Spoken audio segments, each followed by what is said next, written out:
Guys, Patna की सड़क पर रोती हुई लड़की कोई और नहीं बल्कि ग्रेजुएट चाय वाली प्रियंका गुप्ता है।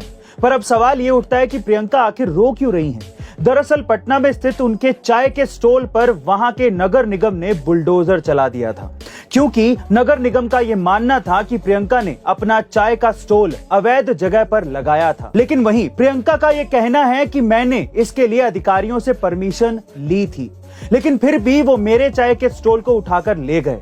बस इसी बात से दुखी होकर प्रियंका ने बिहार के पूर्व सीएम लालू प्रसाद यादव जी को शिकायत की, जिसके बाद सरकार ने तुरंत कार्रवाई करते हुए प्रियंका के चाय के स्टॉल को वापस दिलाया। लेकिन गाइस, प्रियंका इस घटना से बहुत दुखी और हताश है, क्योंकि यही चाय और यही चाय की स्टॉल उनकी एकमात्र पहचान है। गाइस, रतन टाटा जी ने रिसेंटली एक ऐसे स्टार्टअप में इन्वेस्ट किया है जो पूरे इंडिया में करीबन 1.5 करोड़ बूढ़े लोगों को मदद करेगा। जी हाँ गाइस, कुछ महीने पहले टाटा ग्रुप के जनरल मैनेजर और रतन टाटा जी के करीबी शांतनु ने गुड फेलोज नाम का एक स्टार्टअप लॉन्च किया था, ताकि वो उन बूढ़े लोगों की मदद कर सके जो बिना किसी सपोर्ट के अकेले रहते हैं। एक्चुअली इंडिया में कई ऐसे बूढ़े माँ बाप हैं जिन्हें अपने बच्चों ने घर से बाहर निकाल दिया है। बस इसीलिए रतन टाटा जी ने इन बेसहारे बूढ़े लोगों को सहारा देने के लिए इस स्टार्टअप में शांतनु की मदद की।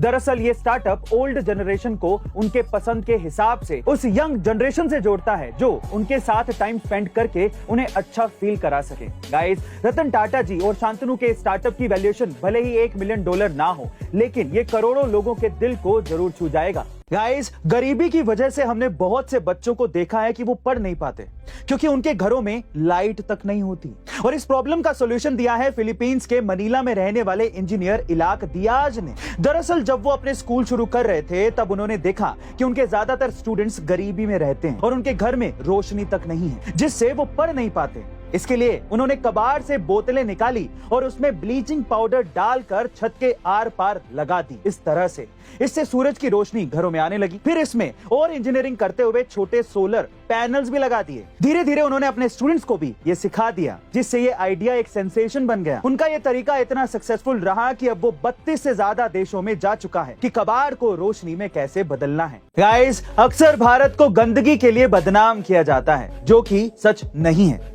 और इसका प्रूफ है मेघालय का माइलिन लोंग गांव, जो कि सिर्फ भारत का ही नहीं बल्कि पूरे एशिया का सबसे साफ गांव है।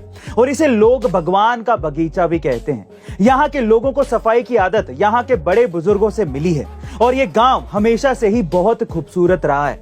इस गांव में सफाई का इंचार्ज भी होता है, जो कि गांव का ही कोई व्यक्ति होता है, और हर सुबह पूरा गांव मिलकर सफाई करता है। ये गांव इतना ज्यादा साफ और खूबसूरत है कि विदेशी टूरिस्ट भी इस गांव में घूमने और रहने आते हैं। और यहाँ के लोग इतने जागरूक हैं कि जो लोग गंदगी फैलाते हैं उनसे सफाई के लिए पैसा ले लेते हैं। गाइस, है ना अपने इंडिया में ऐसे कमाल की जगहें जो शायद हमें पता ही नहीं होती हैं।